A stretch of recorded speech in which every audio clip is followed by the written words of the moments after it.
The Greek government has cleared another major hurdle in its effort to pass its €28 billion austerity plan today.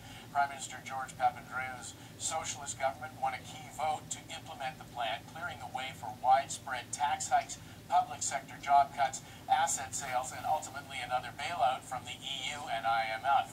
But after a week of massive protests and more planned today by the country's largest public sector union, it's not clear whether the situation in Greece actually will get any better.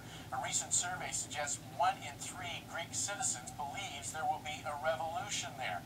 Joining us to discuss the latest is Alex Drashevsky, founder and managing partner at Recovery Partners. Good to have you back with us. Thanks, Howard. You're stealing all my thunder there. Those are my statistics. You can say it all again. So, first of all, let's talk about what we heard from the German finance minister today, because all the German banks involved, that they are willing to roll over debt, i.e. extend maturities on bonds coming due. So, approximately €2 billion worth for starters. Well, now we're seeing the cracks in the dike here. This is the start of what we've said needed to be happening. They need to have some haircuts. These are very small haircuts. They're sort of skirting around the fringes, but they plan to extend maturity on a lot of this paper. It's supposed to be voluntary, so it fits in under the no bailout clause in the EU. It's clearly not voluntary. I think there's a lot of pressure being put on the banks, but it's not enough. It's not enough. Is it a start, though? It's a start, but you're going to have to make some pretty deep cuts.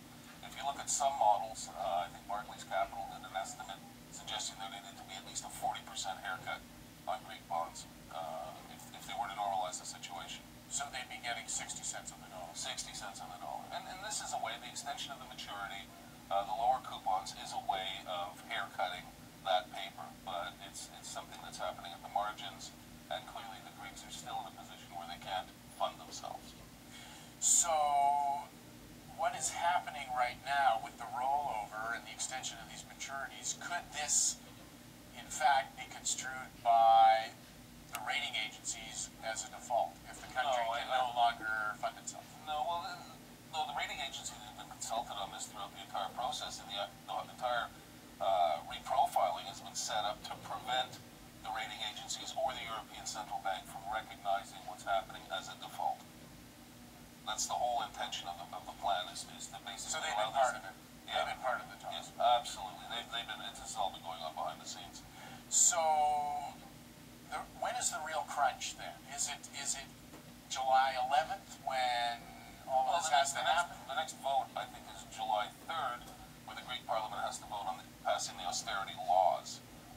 There's a sequence of activity in July involving EU finance ministers, but this is sort of death by 1,000 cuts here, Howard. The Greeks are having to continue to jump through these hoops. There's tremendous social upheaval. The Parliament, passed the budget, passed the austerity budget, 155 to 138. That doesn't seem like an overwhelming majority. There's clearly deep division in that society and deep bedrock of lack of support for these plans.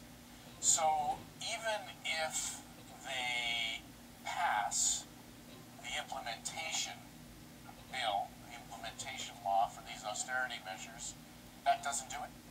Well, they'll start on the plan. Are they going to finish the plan? Let's look at the privatization idea.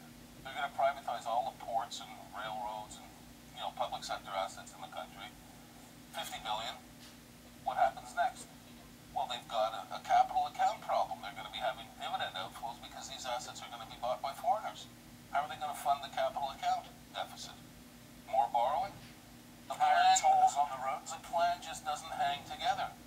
So, to the point that was made in the intro about the poll, do you see the possibility of revolution in this country, and therefore that would drive it into default? Because people would not go along with the austerity program. I don't know about revolution. I'm not a sociologist, but clearly people are deeply unhappy. And you've got these cuts are affecting everybody, raising retirement ages, firing 150,000 public sector employees. These things are affecting everybody, and there's deep division. To get these plans through, you need to have social cohesion, political cohesion. That does not exist in this situation. So I think the survivability of this plan beyond a few short months is very much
under this austerity plan. It looks to climb higher. It's not clear that the numbers even hang together. Most private sector forecasts are saying the Greek economy is not going to grow under this austerity plan. The austerity plan assumptions suggest the Greek economy is going to grow by something like 2.5 to 3% in 2013, 2014. It's not clear to me that those are realistic assumptions. It is a very difficult situation. A minute left. What about Ireland and Portugal? Do they get bond maturity rollovers too now? Well, this is part of the contagion. This is where you've got a game theoretic scenario where you've got a finance minister over in Ireland that's already put that on the table. The Greeks get something, I want something. These countries are all under stress, and clearly everybody's going to be trying to game the process. And so the contagion that's really the risky stuff is basically other countries falling into a pattern where they also go into stress, particularly Spain, require a bailout. Spain, I believe, is too big to bail out into the FSF.